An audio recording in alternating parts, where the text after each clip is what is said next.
Og velkommen til Godnathistorien med Oliver. Vi har lige læst før i kapitel 5, Dementorerne, hvor det er, at Harry og hans venner, Ron og Hermione, skal til Hogwarts nu til deres 3. år. Men undervejs på toget bliver det angrebet Dementorer, hvor det er, at Harry han besvimer. Ja. Og Harry besvimer, men bliver reddet af professor Lupus, som er deres nye professor mod forsvar mod mørkets kræfter, som nogen siger er forbandet, fordi folk holder kun 1 år på den stilling.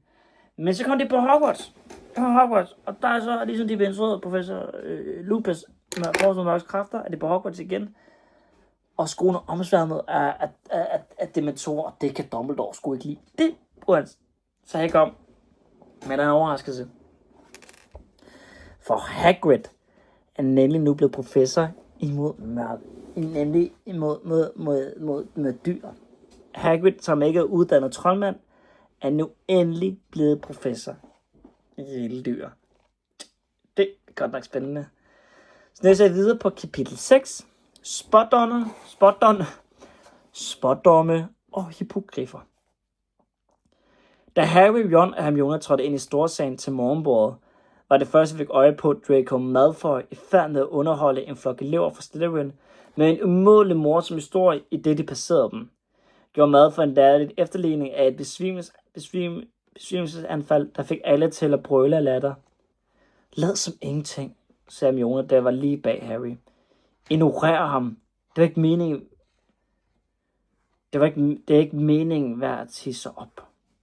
Det er ikke umiddelbart værd at hisse op. Hej Harry. Hej Harry.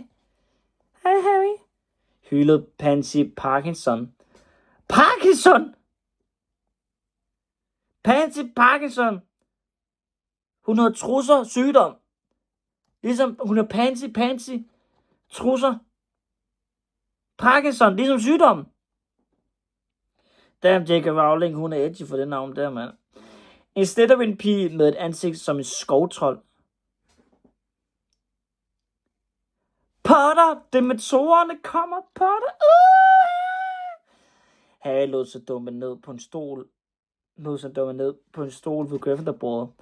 George Weasley sad ved siden af. Nye 3. års skemaer, sagde George og delte dem ud. Hvad er der, Harry? Nye 3. års skemaer, sagde George og delte dem ud. Hvad er der, Harry? Malfoy, sagde Ron og satte sig ved siden ved Georges anden side, mens han glodede ondt mod Slytherin-bordet.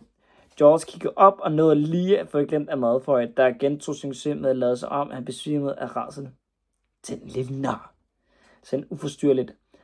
Han var ikke så kæber i aftes, da dementorerne var nede i vores ende af toget. Han går løbende ind i kupéen. Han var ikke så kæber i aftes, da dementorerne var nede i vores ende af toget. Han kom løbende ind i kupéen. Ikke også, Fred? Han var ved at tisse bukserne, sagde Fred med et hånligt blik over mod Malfoy. Jeg var nu heller ikke så stolt over situationen, sagde George. De er nogle forfærdelige væsener, de dementorer. De fryser nærmest en til is inde i, ikke? Sagde Fred. Men I besvimer i det mindste ikke, vel? Sagde Harry modfalden. Glem det, lød det trøstende fra George.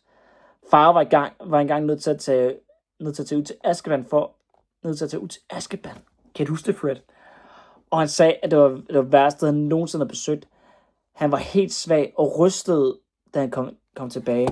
De suger al glæden ud af deres omgivelser. Dementorer, de fleste fange i fængslet, blev vanvittige af at være der. Nå, men lad os se, hvor overlegen Malfoy er efter vores første Quidditch-kamp, sagde Fred. Gryffindor mod Slytherin til Sons første kamp, husker jeg nok. Den ene gang Harry og Malfoy havde stået over for hinanden i en Quidditch-kamp, var Malfoy blevet den lille. Det hjalp lidt på humøret og appetitten. Harry kastede sig over både pølser og stegte tomater. Hermione gengik det nye skema. Herligt! Vi begynder på nogle nye fag i dag, udbrød Hermione glad. Hermione, sagde Ron og så med over hendes skulder. Der var sket fejl med det skema. Se, de har skrevet op til mindst 10 fag om dagen. Det er simpelthen ikke tid nok til dem alle. Det går nok. Jeg har ordnet det med Professor McGonagall. Men se, vedblev Ron grinende. Hvad vil du gøre her til morgen? 9:00 Spotum, og nedenunder står der 9:00 Muggle-studier. Ron læner sig længere ned over skinnet med et vantro ansigt. Og se der står sgu også talmagi 9:00. Jeg mener, jeg ved godt, at du er dygtig, Hermione, men så dygtig er ingen. Hvor det var 3 klasselokaler på én gang. Det er da ikke så dumt, sagde Hermione kort for hovedet. Selvfølgelig skal jeg ikke være 3 steder på én gang. Jamen, så ræk mig marmeladen, sagde Hermione. Men, Ron, der kommer det dog dig ved, at mit schema er lidt overfyldt ud på Hermione i taget. Jeg sagde jo, at jeg har ordnet det hele med Professor McGonagall. Nu trådte Hagrid ind i storsind iført forårsskinsfrakke. Han svingede åndsfraværende med et dødt stinkdyr i næven. Er I klar? Sagde han ivrigt til dem. Er I klar? Sagde han ivrigt til dem, da han stansede ved Gryffindor-bordet på vej op til lærernes bord. Jeg skal undervise jer i min allerførste time, lige efter frokost. Jeg var oppe siden 5:00 for at få alting gjort klar. Jeg håber, det går godt. Tænk jeg bare. Mig som lærer. Hold da op. Ej, det fanden er bare så sød, Hagrid. Han smilede bredt og gik videre op til lærerbordet med stinkdøde daskende efter sig. Kan jeg vide, hvad det er, han har gjort klar? Sagde Ron med et strejf af uro i stemmen. Storsalen begyndte at tømmes efterhånden, som eleverne vandrede afsted til dagens første time. Ron rådførte sig med sit skema. Vi må hellere gå. Se, vi skal have Spotum øverst oppe i nordtårnet. Det kommer til at tage os mindst 10 minutter at gå derop. De skyndte sig at spise færdigt, sagde vel til Fred og George og gik ud i hallen. I det baserede Slytherin-bordet følte Malfoy igen et ubetvingelig trang til at illustrere Harrys besvimelse. Latterhylende fulgte Harry hele vejen ud. Turen gennem slottet til Nordtårnet var temmelig lang. Efter 2 år på Hogwarts var de endnu ikke fortrolige med de mange gange. Korridorer, fløje og tårne. Nordtårnet var et af de steder, de aldrig havde besøgt. Der må da være en genvej, stønnede Ron. Den steg op ad den syvende stejle trappe og endte på en ukendt afsats, hvor der ikke var andet at se end et stort skilleri med et motiv af en tom græsmark. Jeg tror, vi skal den anden vej, sagde Hermione og kiggede ned ad en øde gang, der førte til højre. Det kan ikke passe, sagde Ron. Den vej er syd. Se bare, man kan se en smule af søen gennem vinduet. Harry holdt øje med maleriet. En fed, gråskimmet pony var netop lundet ind på kanten, hvor den fredeligt begyndte at græsse. Harry var vant til, at figurerne i Hogwarts malerier bevægede sig omkring, så det passede dem. Og den kunne finde på at gå uden for rammen for at gå på visitter hos hinanden. Man blev aldrig træt af at se på det. Og et øjeblik efter kom en lavstemmet ridder til syne under bulren og baller. Han var iført rustning og svær efter græspletterne på hans metalbeskyttede knæ at dømme, var han faldet af ponyen. Aha! Aha! Råbte han, da han fik øje på Harry, Ron og Hermione. Hvilke skugagtige kaldinge, sagde jeg for mine øjne. Hvor våger I en nedringe at betride mit land? Måske er det eders hensigt at spotte mit fald. Kom an, i usle hunde! De så forbløffet til, mens den lille ridder hæv sit sværd af skeden og begyndte at svinge det voldsomt i frodende raseri, mens han hoppede op og ned, men sværdet var for langt for ham. Et særligt vildt sving tog magten fra ham, gav ham overbalance og sendte ham på næsen ned i græsset. Kom der noget til? Spurgte Harry og gik nærmere. Tilbage til forbruget, bredskallet. Tilbage, siger din fløs. Ridderen greb igen om sværskæftet og trak selv på benene, men uheldigvis støtte han ved samme bevægelse, så dybt ned i græsset. Udsat meget hæv og slid lod det sig ikke rokke. Til sidst måtte han sætte sig og trække visiret op og tørre sveden af panden. Hør, sagde Harry udnyttede ridderens midlertidige udmeldelse. Vi leder efter Nordtårnet, og du kan ikke vise os vejen, kan du? En mission! Ridderens vrede forsvandt øjeblikkeligt, han kom på benene og råbte, kom hed, følg mig, mine kære venner. Vi vil nå vores mål eller dø i en heltedød på togtet. Han prøvede en sidste gang at hive sværet til sig, men opgav igen. Så prøvede han at stige op på den fede pony, men opgav også dette for havene. Uden at lade sig mærke med noget, stillede han sig i stedet op og skreg. Nu vel, til fods, altså fremad ædle herrer og dame. Og så lød han ud mod rammens venstre side under resten og raballer. Nu og da fangede de glemt af ham en af de andre malerier på gang. Fat på hovedet, vi har endnu sværere prøvelser forud. Hylder ridderen, i det han kom til syne, midt i en forskrækket gruppe krinolineklædte damer. Hvad er en krinolineklædt? Ja. Hvis billedet hang på væggen ved foden af en smal vindeltrappe. Pustende og støttende steg Harry, Ron og Hermione op ad vindeltrappen, mens de blev mere og mere svimle. Endelig hørte de den svage summe af stemmer og vidste, at de nu var nået frem til klasselokalet. Jeg byder nu farvel, råbte ridderen og strak sit hoved ind i maleri af nogle grum udseende munke. Farvel, mine kampfæller. Hvis hun får brug for et ædelt hjerte og en vilje af stål, så kald på Sir Cadogan. Ja, vi skal nok kalde på dig, mumlede Ron, i det ridderen forsvandt. Hvis vi nogensinde får brug for en tosse.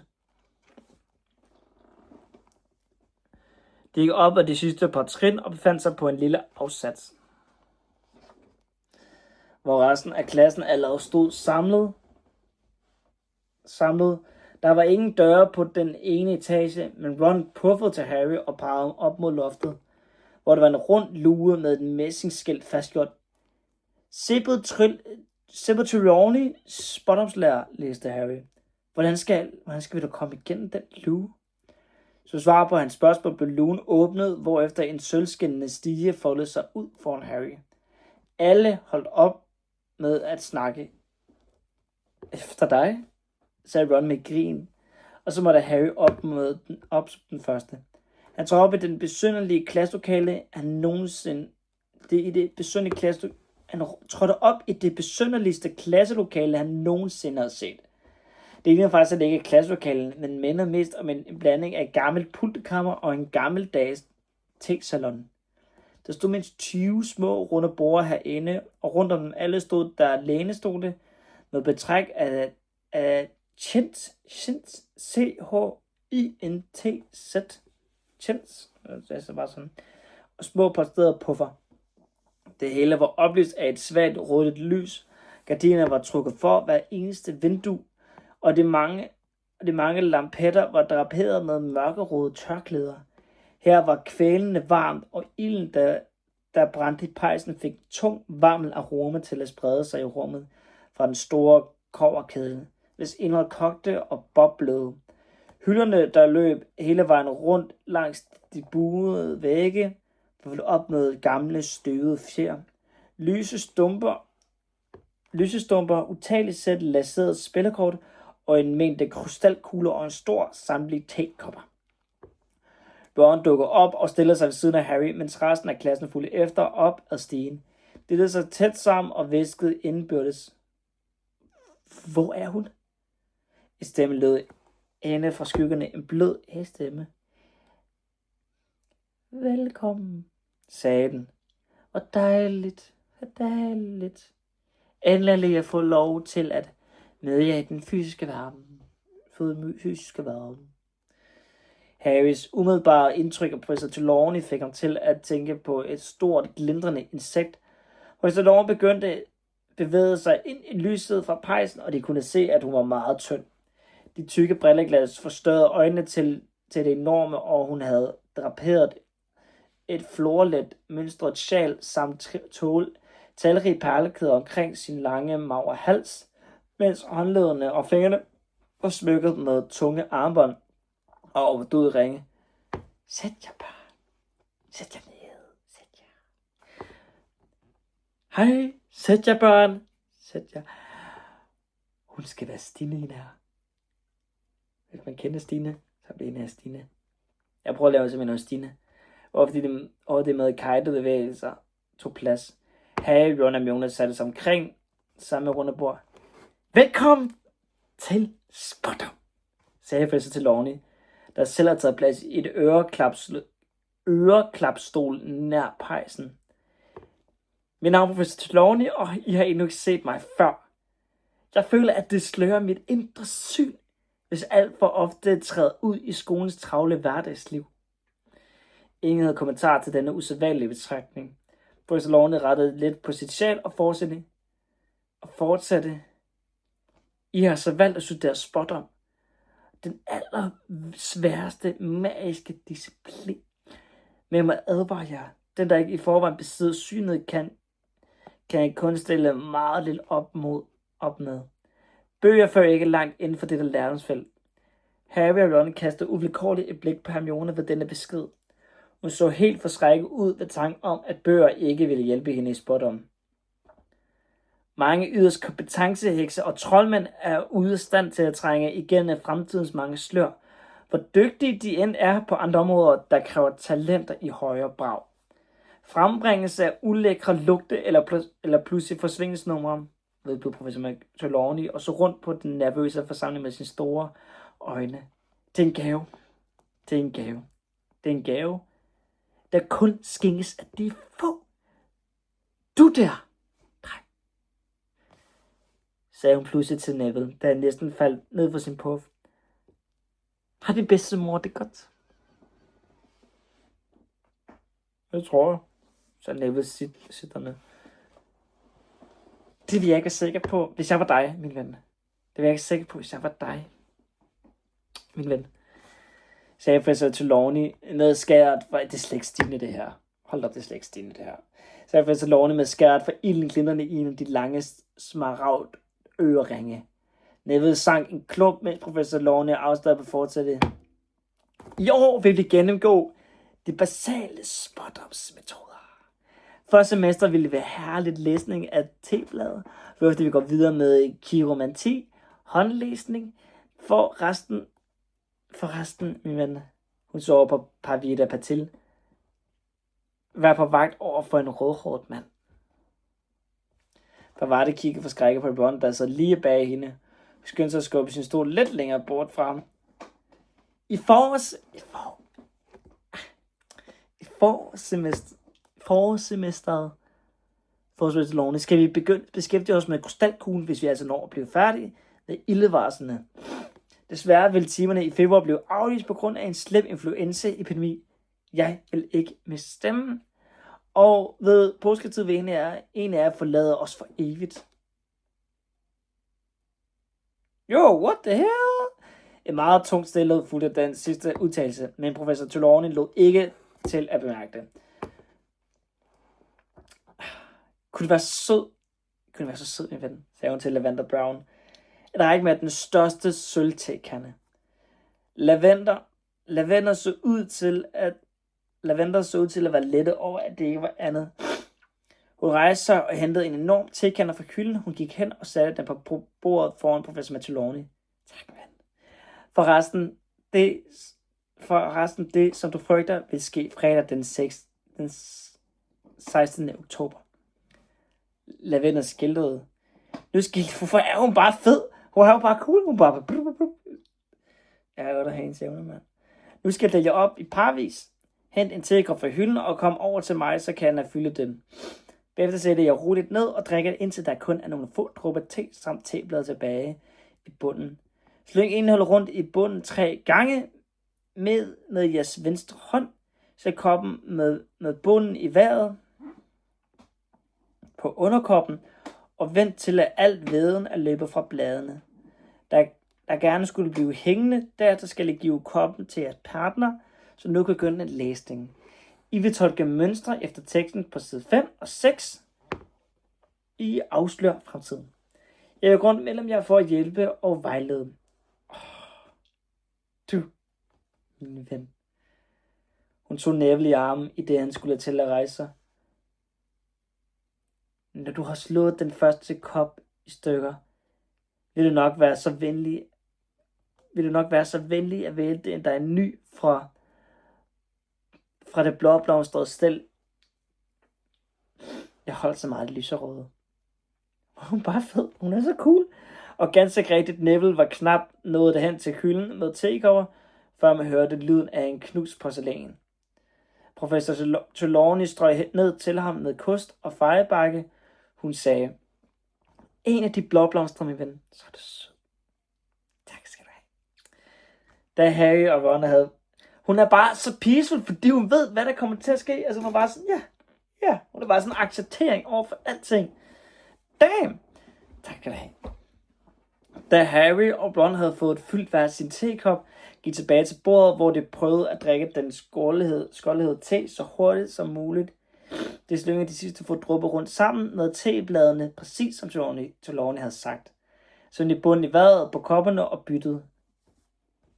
Nå, lad os se, sagde Ron, mens de begge lå på side 5 og 6. Hvad kan du se min? Noget vådt, brunt snask, sagde Harry. Den tunge luft i rummet fik hun til at føle sig sløv og langsomt tænkende. Lad os sind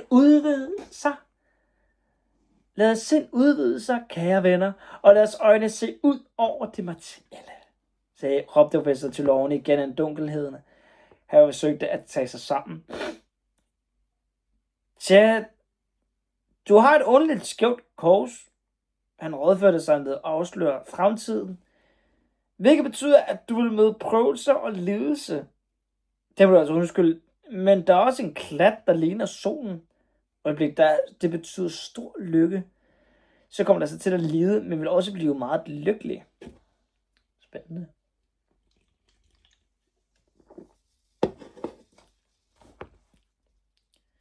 Du trænger til at få rengjort noget ved dit indre syn, hvis du spørger mig, bemærker Ron, og de måtte begge kvæle deres skrin. Da professor Trelawney kastede et langt blik over mod dem. Så er det min tur. Så er det min tur. Ron kigger ned i Harrys kop med koncentrationsrynker i panden. Der er en klat, der ligner en bowlerhat, sagde han. Måske skal du arbejde for min sted for magi. Han vendte tekoppen i hånden. Men for denne vinkel ligner det mere et æren. Hvad betyder nu det? Han gik i bogen et lykketræf. En uventet indtægt. Glimrende, så skal du låne mig lidt. Og så er det figur. Han vendte koppen. Det ligner et dyr. Ja, det må være et hoved. Det ligner et næsehorn. Nej, et får. Professor Trelawney snodede rundt, da Harry kom til at udstøde et latterfnys. Lad mig se koppen, min ven, sagde hun bebrejdende til Ron og snappede Harrys kop fra ham. Alle blev helt stille for at høre, hvad hun ville sige. Professor Trelawney stirrede ned i koppen og drejede den rundt mod uren. Falken, min ven. Du har en dødsfjende. Men det ved alle da, sagde Hermione med en høj væsken. Professor Trelawney så på hende. Men det er rigtigt, sagde Hermione. Alle kender der til det med ham, og I ved hvem. Harry og Ron glodede på hende med et blanding af beundring og forbløffelse. De havde aldrig før hørt Hermione bruge den tone over for en lærer. Professor Trelawney valgte ikke at... Hermione har ingen respekt over for hende her. Ingen respekt, fordi hun kan ikke opsamle viden fra bøger. Derfor er hun så usikker, og derfor går det så ud over en af professoren. Damn. De har aldrig før hørt Hermione bruge den tone over for en lærer. Professor Trelawney valgte ikke at svare. Usikker af sit blik og lod sine store øjne hvile på indholdet, mens hun fortsat svingede den i bløde cirkler. Kyldende. Et angreb. Kæreste. Det er ikke nogen lykkelig kop. Jeg troede, det var en bowlerhat, sagde Ron fjollet. Tydningehovedet. Far på din færd, min ven. Alle stirrede stift på Professor Trelawney, da hun drejede koppen en sidste gang, gispede og skreg. Igen hørtes lyden af knust porcelæn. Neville havde smadret sin anden kop. Professor Trelawney sank ned i en tom lænestol og lukkede øjnene med sin smykkeglitrede hånd trygt mod hjertet og lukkede øjnene. Min kære dreng, min stakkels kære dreng. Nej. Det er bedst ikke at tælle det. Nej. Spørg mig ikke. Hvad er der, professor? Spørger Dean Thomas alligevel. Eller rejser og begyndte at myldre omkring Harry og Rons bord. De masser helt op til Professor Trelawneys stol for at få et glimt af indholdet i Harrys kop. Min kære ven, Professor Trelawney åbnede dramatisk sine kæmpe store øjne. Du har den grumme. Hvad for en? Spurgte Harry forvirret. Han kunne se, at han ikke var den eneste, der ikke forstod et pluk. Det Thomas trak for uforstående på skuldrene, og Lavender Brown lignede en stort spørgsmålstegn, mens alle andre havde slået hænderne op for munden af i rædslen. For slemt lød det i hvert fald. Den grumme, mit ven, den grumme, skrev Professor Trelawney. De virkede mest chokeret over, da Harry intet fattede. Den store gengangehund, der hjemsøger kirkegården. Min stakkels dreng, det er et advarsel. Det værste af alle varsler om død. Det gav et sug i Harrys mave. Hunden på bogomslaget hos Flores og Bloods. Hunden, der havde luret i mørket bag buskene i Magnolia-kvarteret. Lavender Brown og Dean Thomas stod nu i hænderne op for munden, ligesom alle andre. Hele forsamlingen stirrede på Harry. Undtagen med Hermione, der havde rejst sig og bevæget sig hen bag Professor Trelawney, stod for at kigge i koppen. Jeg synes nu ikke, at det ligner den grumme, sagde hun henkastet. Professor Trelawney vendte sig i stolen og så på Hermione med stigende misbilligelse. Undskyld, jeg siger det, min ven, men jeg fornemmer meget sølle aura omkring dig. Du er bestemt ikke modtagelig for fremtidens varsler. Der gav hun bare igen. Seamus Finnegan stod med hovedet på skrå, først til den ene side, og så den anden. Det ligner den grumme, hvis man gør sådan her, sagde han med næsten helt sammenknæbende øjne. Men på den vinkel ligner den med et æsel, fortsatte han og vendte hovedet mod venstre. Er I snart færdige med at bestemme, om jeg skal dø eller ej, udbrød Harry hæftigt, og blev selv lidt overrasket over sin reaktion. Nu vendte alle blikket fra ham, som om de var bange for at se på ham. Jeg tror, vi slutter timen for i dag, sagde Professor Trelawney med sin hed til dybeste og hæseste stemmeføring. Ja, jeg vil endelig råbe efter jer. Stille begyndte klassen at stille tekommerne på plads, samle bøgerne sammen og lukke taskerne. Selv Ron undgik at se Harry i øjnene. Og til vi ses igen, sagde Professor Trelawney lavmældt. Må hele følge jer, og du, min ven, hun pegede på Neville. Du kommer for sent næste gang, så sørg for, at du kommer til at læse mere for at indhente de andre. Harry, Ron og Hermione steg ned ad stigen og tog vindeltrappen videre ned i dybeste tavshed. Det var vej til Professor McGonagalls time i forvandling. Det tog dem en rum tid at finde hendes klasselokaler. Selvom de var gået tidligt fra Spottom, nåede de kun lige at sætte sig, før undervisningen begyndte. Harry satte sig allerbærst i lokalet, fordi han havde det som om en kæmpe projektør var rettet direkte mod ham. Alle ved med at sende ham undsøgende blikke, som de troede, at den kunne falde død om, hvad øjeblik det skulle være. Han hørte knap nok, at efter hvad Professor McGonagall fortalte dem om animagi, at forvandle sig til dyr. Og så end ikke efter, da hun for øjnene af dem forvandlede sig til en stribekat med brillemarkering rundt om øjnene. Hør nu her. Hvad er det, der går jeg af i dag? Sagde Professor McGonagall og forvandlede til sig selv med en svagt plop. Hun styrede rundt på dem alle. Ikke at det betyder noget, men det er første gang, jeg ikke har modtaget bifald fra en klasse fra min forvandling. Alle så vendes mod Harry, men ingen sagde noget. Så stak Hermione hånden i vejret. Der er en grund til, professor. Vi har lige været til den første time i Spottom, og vi læste i T-bladet, og selvfølgelig. Professor McGonagall rynkede brynene. Du behøver ikke at sige mere. Frøken Granger, sig mig, hvem af jer skal dø i år? Skal jeg så dø i år? Hvad? De var hele sådan. Okay, hold op. Alle steder på hende. Mig, sagde Harry sidst. Sagde McGonagall, og sine mørke perler mod ham. I så fald skal du vide, Potter, at Sybil Trelawney har forudsagt mindst en elevs død hvert eneste skoleår. Ingen af dem er døde endnu. Dødvarsler er hendes måde at byde en ny klasse velkommen på. Hvis det ikke er fordi, jeg holder mig for god til at kritisere mine kollegaer. Professor McGonagall holdt bræt inde, og de så, at hendes læber var blevet helt hvide. Vores i en rolig tonefald. Spådom er en af de mest diffuse områder. Et af det magiske spektrum. Jeg vil ikke lægge skjul på, at jeg har meget lidt til overs for det.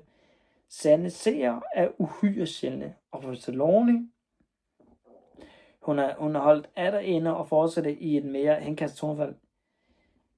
I mener også, at du er til at være et glimrende helbred. Du er meget undskyldig, men jeg har ikke tænkt mig at fritage dig for lektier i dag. Jeg var nok at lukke vinduet egentlig. Jeg kan dog trøste dig med, at du ikke behøver at aflevere, hvis du skulle falde død. Hermione lå, og Harry følte sig en smule bedre tilpas. Det var sværere at tage te-koppens indhold alvorligt nu, hvor det ikke sad i dunkende rødligt lys med den boblende gryde, tunge aroma bølgende om sig i professor Trelawneys klasselokale.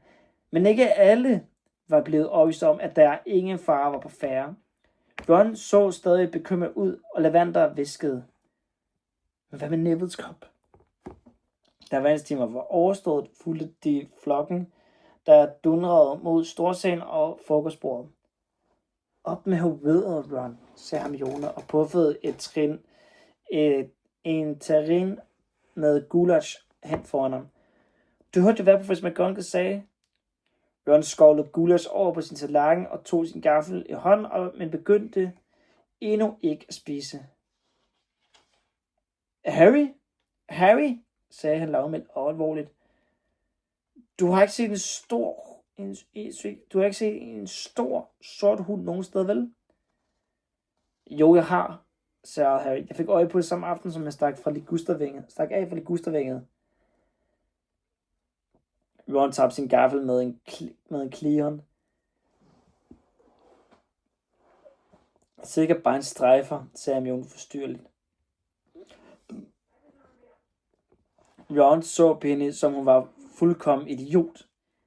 Hermione, hvis Harry har set den grumme, så er det godt, sagde han. Min onkel Billy så den, og han døde et døgn efter. Et rent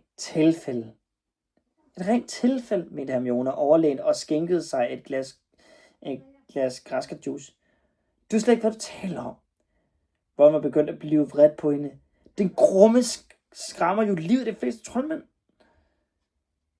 Så er det nok. Så er det jo mere logisk. Så er det jo meget logisk, sagde Hermione i et dusin tonefald. De ser den grumme og dør af skræk. Den grumme er ikke et varsel, men direkte dødsårsag. Og Harry er jo stadig.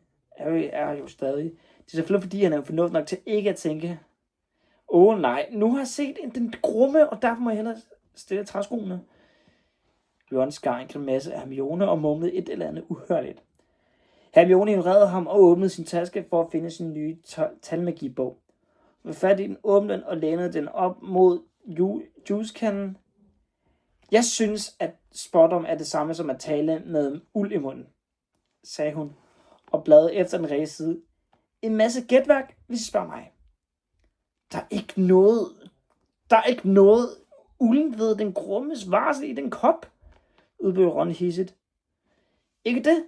Var det måske dig, der fortalte Harry, at det var et får? Afværede Hermione køligt. Professor Trelawney sagde, at du havde en meget sølle aura. Du kan bare ikke tåle, at det ikke er noget, du ikke egner til. Han ramte et ømt punkt. Hermione smækkede sin talmagibog så hårdt i bordet, at kødstykket og gulerødder fløj til alle sider. Hvis en god aura betyder, at man skal forgive at se dødsvarsel i våde teblad, så tror jeg faktisk ikke, at jeg gider at studere det for et fag længere. Den time var det rene nonsens sammenlignet med talmagi-timen. Hun greb sin taske og marcherede bort. Ron så tænksomt efter hende. Hvad mente hun? sagde han til Harry. Hun kan da ikke have været til undervisning i talmagi endnu. Harry var glad for at slippe lidt ud af slottet efter frokost. Gårdsdagens regnvejr var ophørt, himlen var klar og lysegrå, mens græsset var blødt og fugtigt at træde på, da det begav sig ned til den første time i magiske dyrs pasning og pleje. Ron og Hermione nægtede at sige noget til hinanden, og Harry fulgte dem i stille ned over de skrående plæner til Hagrids hytte. Der lå lige ved den forbudte skov. Det var først, da han fik øje på nogle velkendte skikkelser forud, at de gik op for ham, at de skulle undervise sammen med Slytherin-holdet. Malfoy sludrede fornøjet med Crabbe og Goyle, der begge grundede at grine. Harry kunne regne ud, hvad der var så morsomt. Harry ventede på klassen foran sin hytte. Hagrid ventede på klassen foran sin hytte. Han stod iført forskelsfrakken med trofast jagthund ved sin side. De så begge utålmodige ud. Kom så, skynd jer lidt. Kaldte. Kom så. Skynd jer lidt. Kaldte han, da eleven nærmede sig. Jeg har en rigtig overraskelse til i dag. Vi skal have en herlig time. Er alle kommet? Godt, følg mig. I et uhyggeligt øjeblik troede Harry, at Hagrid skulle til at føre dem ind i den forbudte skov. Her havde Harry reddet sig væmmelige oplevelser nok til at vare resten af livet. Men i stedet gik Hagrid videre rundt om skovbrynene og ledte dem hen til indhegningen. Der var ikke nogen dyr derinde. Stil jer alle omkring hegnet her, råbte han. Sådan, kan alle se. Det første, I skal gøre, er at finde jeres bøger frem og åbne dem. Hvordan havde du tænkt dig, at vi skulle gøre det? Det var det iskoldt drevne for Draco Malfoy. Hvad? sagde Hagrid. Hvordan skal vi åbne bøgerne? Gentog Malfoy. Han fandt et eksemplar af den monstrøse monster frem. Han havde sikret den med sejlgarn, der holdt den solidt lukket. De andre elever fandt også deres bøger frem. Nogle havde gjort som Harry og slyngte et bælte om bogen. Andre puttede den i poser, der sad stramt omkring dem, eller satte dem i spænd med skruetvinger. Aha. Har ingen åbnet bogen? Har ingen åbnet bogen?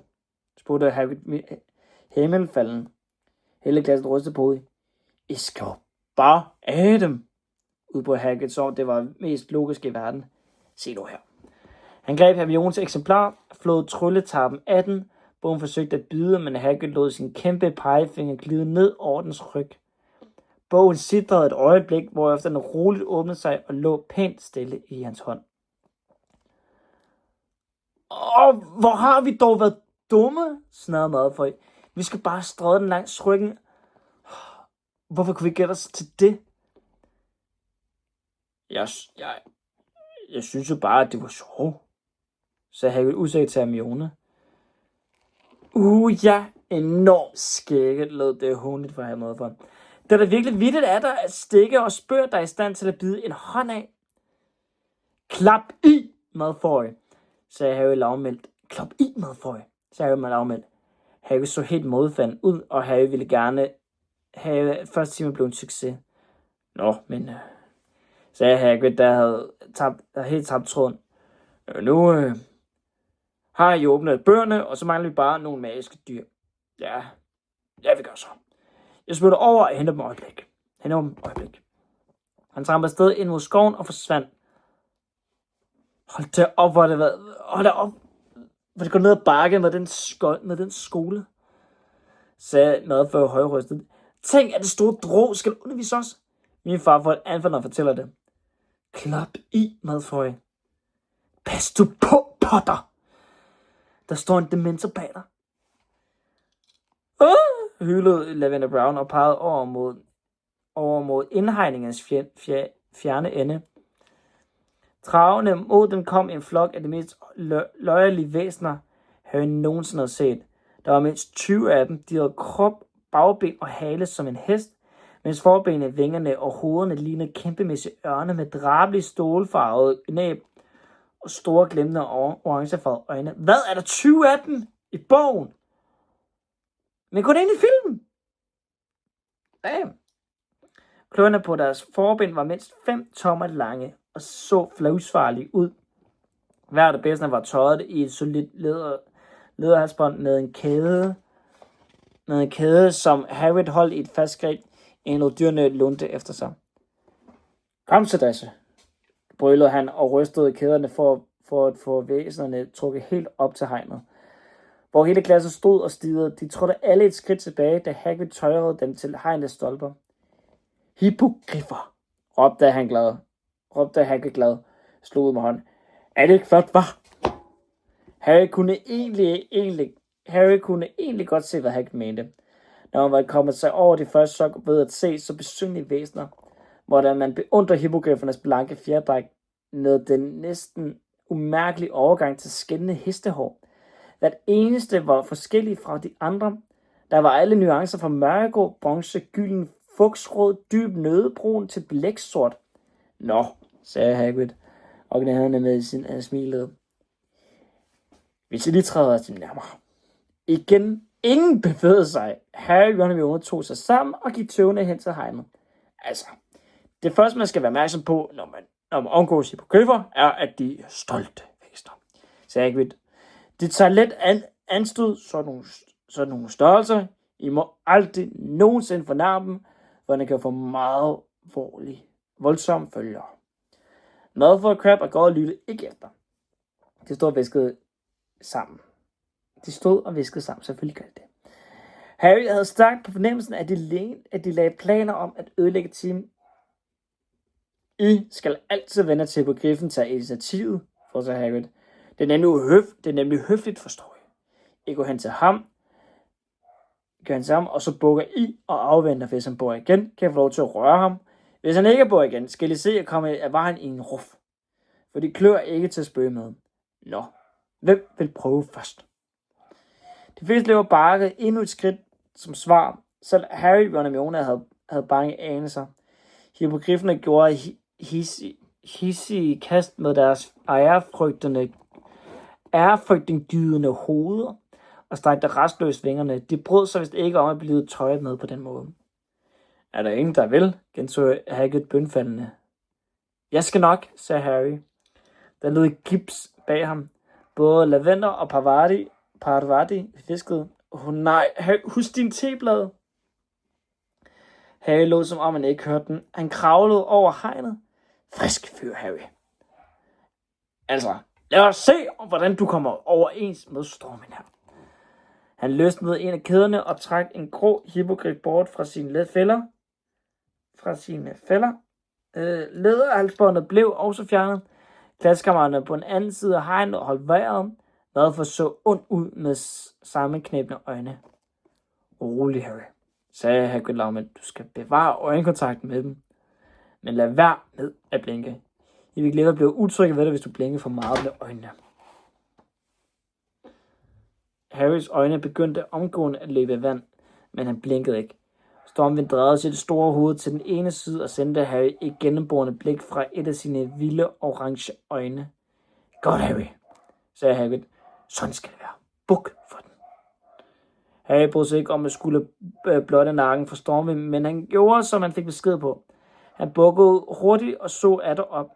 Hippogriffen stirrede overlegen på ham. Den stod bum stille. Sagde Harry bekymret. Nå. Bak væk fra ham, Harry. Forsigtigt. Roligt. Men så til Harry stod overrasket, sank hippogriffen pludselig ned på sine skældede forben. Den bukkede. Flot, Harry, ud på Hagrid statisk. Fint. Nu kan du røre ham. Klap ham på næbet. Gør det bare. Med en følelse af, at det ville være bedre at bakke ud, trådte Harry langsomt ned hen til hippogriffen og rakte hånden ud mod den. Han klappede den flere gange på næbet, og hippogriffen stod med halvt lukkede øjne, som om den nød det. Hele klassen brød ud i bifald, undtagen Malfoy. Crabbe og Goyle, der stod og så umådeligt skuffet ud. Ja, Harry, sagde Hagrid. Nu tror jeg godt, at vi vil give dig en retur. Det var mere, end Harry havde forventet. Han var vant til et kosteskab, men han var ikke sikker på, at en hippogrif fungerede helt på samme måde. Du skal kravle op der bag vingeledet, forklarede Hagrid, og lad nu være med at trække nogle af hans fjer, for det kan gøre ham lidt sur. Harry satte sin fod på Stormvinds vinge og hævede sig op på ryggen af den. Stormvind rejste sig. Harry vidste ikke rigtigt, hvor han skulle holde fast. Alting var jo dækket af fjer. Afsted med jer, brølede Hagrid og klaskede hippogriffen på bagdelen. Uden varsel foldede 4 meter lange vinger sig ud på hver side af Harry. Han nåede lige netop at kaste armene om halsen på hippogriffen, før den susede op i luften. Det kunne på ingen måde sammenlignes med en kosteskaft. Og jeg vidste godt, hvad han foretræk. Hippogriffens vingebevægelser føltes voldsomme under hans ben, og gav ham en fornemmelse af, at han ville blive kastet af hvert øjeblik, det skulle være. Den blanke fjerdragt fik hans hænder til at glide, og han turde ikke klamre sig hårdere fast i stedet for den stabile flyvning på en Nimbus 2000, hvor nu forsøge at vende sig til hippogriffens ujævne bevægelser. Bagpartiet rokkede bredt op og ned i takt med vingeslaget. Stormen fløj en runde over indhegning og satte kurs ned mod jorden. Det var netop den del af flyveturen, at Harry frygtede mest. Han lænede sig tilbage, da den glatte hals blev sænket. Det var lige før han gled ud over den, så det gav en tung stød, da de 4 ulige ben ramte jorden. Det lykkedes ham med nød og næppe og holdt sig fast, og han kunne lette rejse sig op. Flot, klarede Harry, brølede Hagrid, mens de andre undtagen Malfoy og Crabbe og Goyle jublede. Okay, er det fedt at prøve? Opmuntret af Harrys succes kravlede de andre elever nu over hegnet og stillede sig forsigtigt i nærheden af hippogrifferne. Harry løsnede dem en efter en. Der gik ikke lang tid før samtlige elever nervøst stod og bukkede. Neville måtte hele tiden pile tilbage, fordi hans hippogrif ikke ville vide af ham. Under Hermione øvede sig på den nødebrune, mens Harry så til. Malfoy og Crabbe og Goyle havde overtaget Stormvind. Den er bukket for Malfoy, der nu klappede næbet med et overlænt ansigtsudtryk. Det er meget let, drevede Malfoy så højt, at Harry kunne høre ham. Det vidste jeg, at det måtte være, hvis Potter kunne klare det. Jeg tager ved på, at du ikke er spor farlig, sagde han til hippogriffen. Er du vel din store, grimme klods? Skætte brugte en sekund, de stålstærke kløer slog ud og flingede Malfoys arm. Malfoy udstødte et skingrende skrig, og i næste øjeblik var Hagrid på pletten med Stormens halsbånd, som han behændeligt fik bundet om halsen på den. Han måtte brydes med hippogriffen, der kæmpede voldsomt i tøjet for at få fat i Malfoy, der lå sammenrullet på græsset med blod ud over sin kappe. Jeg dør! Hylede Malfoy og fik hele klassen til at gribes af panik. Jeg dør! Se, hvad der sker med mig, den der slår mig ihjel. Du dør overhovedet ikke, lød det fra Harry, der var blevet bleg. Hjælp mig lige en eller anden. Vi bliver nødt til at få ham væk herfra. Hermione løb hen og åbnede lågen, mens Hagrid ubesværet løftede Malfoy op, da de passerede. Så Harry den lange, dybe flinger i armen. Blodet dryppede efter dem i græsset, da Hagrid løb op mod slottet med den sårede. Rystet og forskrækket fulgte resten efter. Det var en dramatisk begyndelse på fadet. Magiske dyrs pasning og pleje. Stemmeholdet råbte op om Hagrid. Han burde fyres lige med sammen, sagde Pansy. Han burde fyres lige med sammen, sagde Pansy Parkinson, der var opløst af gråd. Det var Malfoys egen skyld, råbte den Thomas, og Crabbe og Goyle knyttede truende næverne. Det gik op ad trappen til den tomme indgangshal. Jeg vil op og se, om han klarer sig, sagde Pansy og løb hurtigt op ad marmortrappen. Slytherin-eleverne mumlede stadig indbyrdes om Hagrid og begyndte at bevæge sig tilbage til opholdsstue, nede i en af slottets mange krypter. Harry, Ron og Hermione fortsatte mod Gryffindor-tårnet. Tror I, at han klarer sig? Spurgte Hermione nervøst til de 2 andre. Selvfølgelig, men at Pomfrey kan hele sådan et sår på et sekund, sagde Harry, der havde oplevet et langt værre skader, og udmærket vidste, hvordan det var at blive magisk behelbredt af sygeplejersken. Det var meget uheldigt, at det skulle ske i Hagrids allerførste time, var det ikke? Lidt bekymret for Ron. Nu kan vi være sikre på, at Malfoy vil gøre alt for at ødelægge det hele for ham. Det er jo nogle af de første, der trådte ind i storsalen til aftensmaden, og de håbede at få lejlighed til at snakke lidt med Hagrid. Desværre var han det slet ikke. Han kan da ikke være blevet fyret for så lidt, udbrød Hermione forskrækket. Hun rørte ikke sin tallerken med bøf og lever ragu.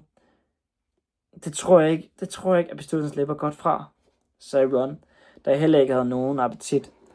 Harry havde øje med stævnerbordet. En stor gruppe Dalban Crabbe og Goyle havde stukket hovederne sammen og parlamenteret. Harry var sikker på, at de var ved at dække deres helt egen version af, hvad der var sket ude i indhegningen. Tja, man kan da ikke sige, at vores første skoledag har været kedelig, sagde Ron dystert. Efter maden gik de op i Gryffindor-tårnets hyggelige opholdsstue, hvor de prøvede at lave en smule af det hjemmearbejde, professor McGonagall havde givet det for, men ingen af dem kunne koncentrere sig, og de blev ved med at sidde og falde i tanker. Der er lys i Hagrids vindue, udbrød Harry pludselig efter at have kigget åndsforværende ud af tårnvinduet. Ron så på sit ur. Hvis vi skynder os, skal vi nå ned og se til ham. Det er ikke så sent. Jeg ved snart ikke, sagde Hermione tvivlrådigt og kastede et sengende blik på Harry. Jeg har altså lov til at gå rundt på skolens område, sagde han skarpt. Sirius Black er ikke nået forbi Dementorerne endnu, vel? Vel? Hvad sker der for mit hår? Så lagde de bøgerne til side og gik ud mod hullet bag portrættet. Til slættelse mødte de ingen på vejen, for de var trods alt ikke helt sikre på, at de måtte forlade slottet. Græsset var stadig vådt og så næsten helt sort ud i tusmørket. Der nåede Hagrids hytte bakke det på, og en stemme indenfor knurrede. Kom ind. Hagrid sad i skjorteærmer ved sin skurende egetræsbord med jagthunden trofast hovedet hvilende på knæet. Et eneste blik på ham fortalte dem, at han havde drukket rigeligt. Der stod et krus på størrelse med en guldspand foran ham, og det virkede som om han havde svært ved at fokusere på dem.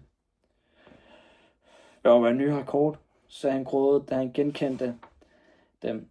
Jeg har aldrig før haft en lærer, der kunne holde det en dag.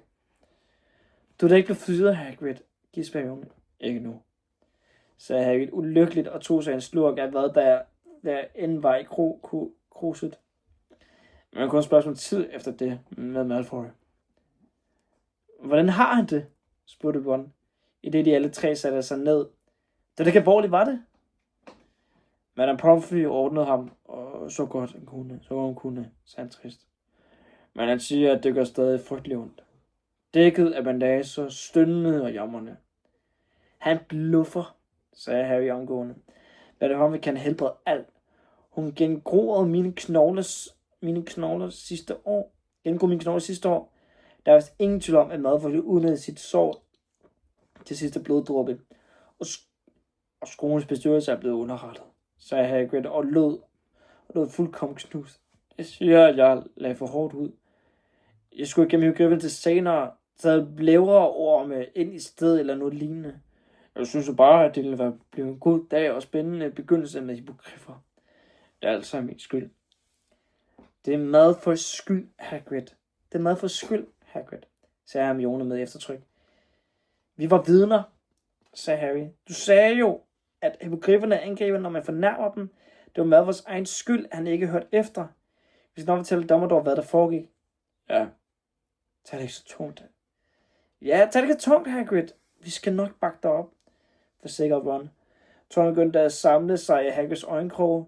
Han greb fat i både Harry og Ron og trak dem ind i sit knogleknagende knus.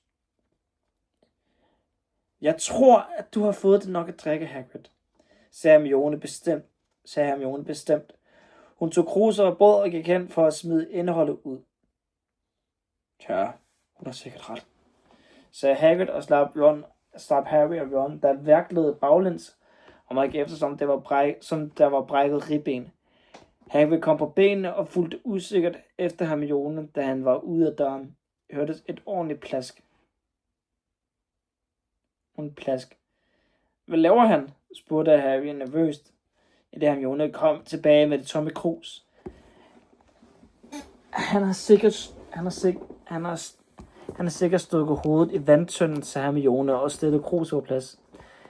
Harry kom tilbage med drivende vådt skæg og dryppede hår. Han tørrede sig i ansigtet. Det var bedre, sagde han og rystede hovedet som en hund efter en vandgang. De blev alle oversprøjtet. Jeg er virkelig glad for, at I kom og besøgte mig. Det var sørme. Hagrid tog bræt og stirrede lamslået på Harry, som om det først nu gav for ham. Jeg var til sted. Hvad? Tror du endelig, at du fortærer dig, hvad? Bullede han så pludselig, at de alle tre hoppende en halv meter ved. Du må ikke strejfe rundt efter mørkers frembrud, Harry. Og I to gav ham lov. Harry tog et par lange skridt over til Hagrid tog et par lange skridt over til Harry, greb ham i armen og slæbte ham helt ind til døren. Kom så, sagde Hagrid bredt. Nu fører jeg tilbage i skolen, og lad ikke gribe jer fat i fløjt. Og lad mig ikke gribe jer i at få det ned for at besøge mig om aftenen igen. Det er slet ikke værd. Hagrid, Hagrid sød ven. Hagrid, nej. Han er bare så sød. Hagrid, ej, hvor er det synd for ham. Nej, det er så synd for ham. Ej, Hagrid dog. Okay, hvad er det for et kapitel, mand? Man kan godt mærke, at J.K. Rowling er gået mere seriøst til den, men det kan også gå mening, nu hvor eleverne er blevet ældre, at det hele er blevet mere seriøst. Jeg ved det næsten ikke, hvad man skal sige til det. Det er bare synd. Så synd for Hagrid, for han er bare så sød og ret og kærlig væsen, for jeg kan godt følge ham i det jo. Nu har jeg også selv at prøve at undervise. Man vil jo bare virkelig gerne sit bedste og gøre sit bedste, og det var ens første gang, jeg skulle undervise, og der var noget galt, og bare sådan, fuck. Det var virkelig ikke, hvad der skulle ske. Jeg kan virkelig godt forstå ham, og når der bare er en elev, der bare ikke helt lytter efter, så... Jamen, altså, man bliver helt knust ind i. Jeg kan godt følge ham i det, for jeg selv prøvede det. Ja. Man bare håbe på, at Hagrid ikke bliver fedt væk, man bliver fedt, hvad der sker, men...